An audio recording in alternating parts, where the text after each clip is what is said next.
good news po na tayo. Princess Urduja, inspirasyon po sa creative costume competition sa Miss Universe Philippines Pangasinan. Ikwento mo ang good news na yan, Idol Maya.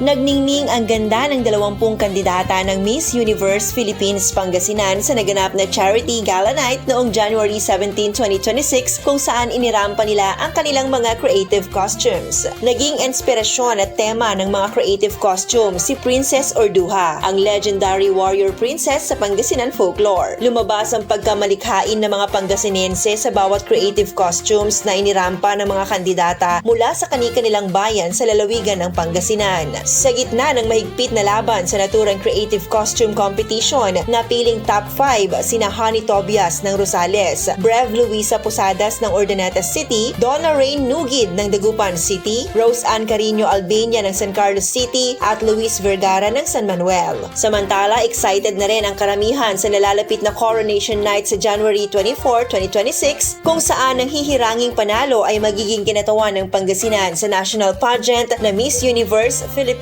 2026. Yan ang ating good news. Ako po si Idol Maya, Tatak IFM.